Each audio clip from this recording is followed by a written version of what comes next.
Mi padre conoció a un franciscano y le dijo: mira, la carrera del futuro son las telecomunicaciones. Y nada más había una facultad en toda España de ingeniería de telecomunicaciones, que era en Madrid. Eran las dos carreras más difíciles: puentes, ingeniería de puentes y caminos, y telecomunicaciones. En realidad yo odiaba la física y las matemáticas. Ahora percibo la matemática a partir de la filosofía de otra manera, pero yo quería estudiar filosofía y mi padre dijo: te pago todo, pero telecomunicaciones. Entonces me inscribí en telecomunicaciones y al mismo tiempo me iba a la Facultad de Filosofía en la Complutense en Madrid. Tenía yo 18 años y ahí estuve durante 4 o 5 años. Cuando ya no pude por más tiempo posponer mi ida al servicio militar, porque era obligatorio, yo no quería ir y mi padre deseaba que yo fuera. Dijo: ya verás, cabrón, cuando llegues en servicio militar vas a saber lo que es la autoridad. Entonces me escapé y al día siguiente que me escapé por Portugal, llegó la policía militar para buscarme y fue la peor ofensa que yo le pude haber hecho a mi padre franquista en toda la vida, ¿no? Esa fue la ruptura definitiva. Ya antes prácticamente no nos hablábamos desde que yo me fui a Santiago de Compostela. Cuando salí de ahí y hice el periplo por Europa, por Estados Unidos, y llegué a México, me fui directamente a la UNAM. Y entonces ahí tenía yo problemas con mis papeles, pero me habían dado unos contactos del Partido Comunista en Madrid. Los apliqué, entré en México en la Facultad de Economía y en la Facultad de Filosofía. Y en la Facultad de Economía asistí a unos cursos de maestría con una mujer excepcional. Toda la vida le estaré agradecida, toda la vida. Venía de la Unidad Popular de Chile, había sido asesora de Salvador Allende, y esta mujer, que se llama Mercedes Urragoitia, estaba paralítica, la habían torturado.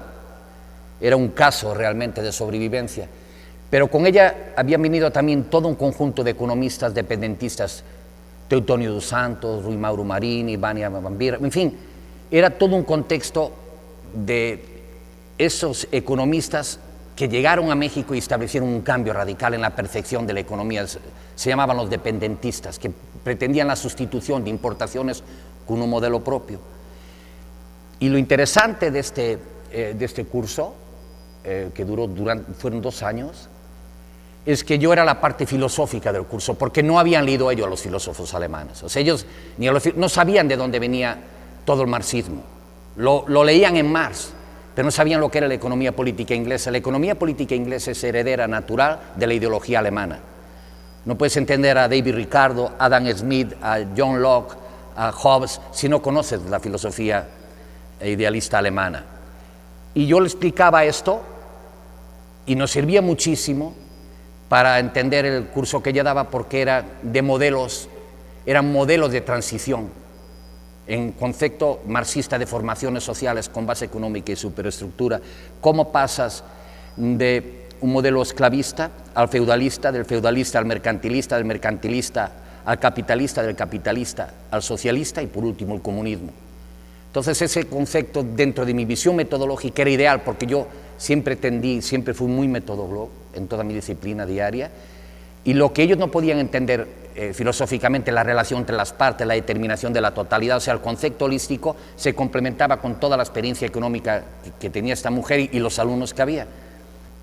Entonces empecé a dar clases y tuve unos alumnos muy curiosos, entre ellos Sergio González, Rafael Pérez Gay, que eran prácticamente de mi edad, y les explicaba el sistema y método de los principales filósofos.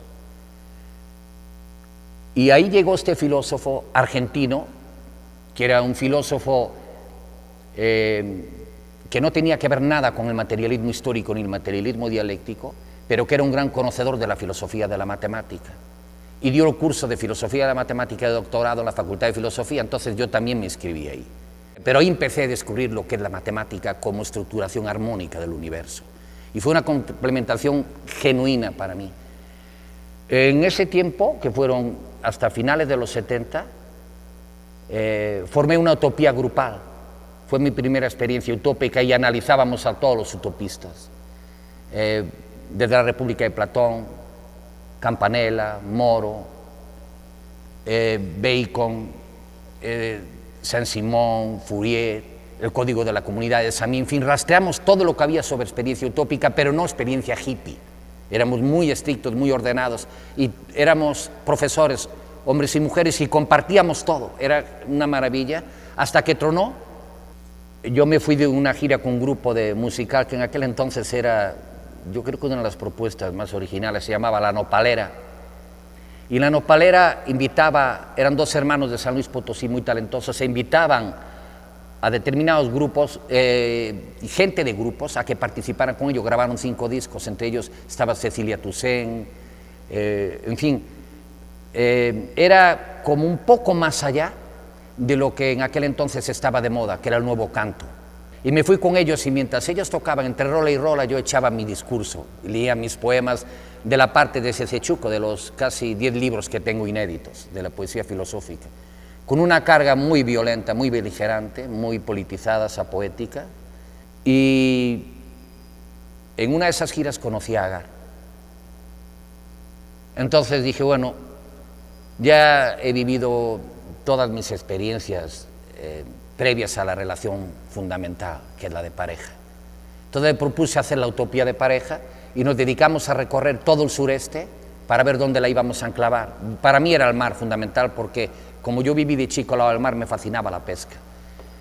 Y de todo lo que conocimos, fuimos por todo el Caribe, Cancún, Cozumel. Lo que más me gustó fue esa fracción de Oaxaca, que tiene como corazón central Huatulco, y ahí en una playa que se llama Cacaluta, que había sido el pueblo originario antes de que se fueran a Santa Cruz estos huatulqueños, decidimos hacer nuestra utopía de pareja. Y ahí empezó ya el cambio. De la filosofía entré en la narrativa. Me metí con huatulqueños, con entrecruzamientos. Fue un desencantamiento con los liderazgos. Estos son los revolucionarios, o sea, estos son los que están promoviendo una nueva forma de vida, estos son los que se pretenden discípulos del Che Guevara y buscan el hombre total, cuando realmente son lo más fraccionado y yo casi diría mediocrizante que he conocido. Todo eso me desencantó, definitivamente. Por eso es que salí del medio académico. Y sigo creyendo que junto con las teocracias parasitarias, las partidocracias parasitarias, las academiocracias parasitarias son lo más pernicioso que hay.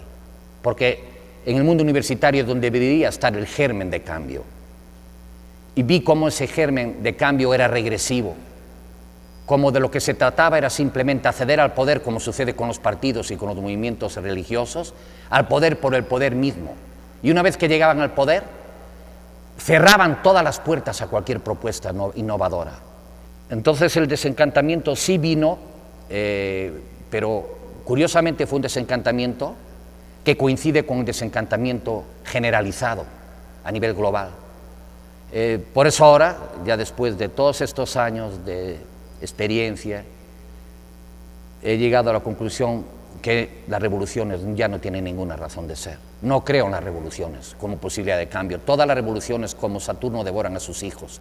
Y todas las revoluciones, sin excepción, todas encumbran a una casta peor que lo que se derrocó. Fue una desilusión tan generalizada ver cómo todos los proyectos de cambio eran frustrados por esta nueva casta burocrática que asumía el poder, y dije, no voy a malgastar lo que me queda de vida enfrentando, a eso me salgo. Pero esa salida, curiosamente, es como una salida a nivel mundial, es el momento de la decadencia. Del finales de los 70, los 80 y los 90, hemos vivido un proceso sistemático de degradación, y hasta ahora empiezo a percibir nuevos vislumbres de cambio.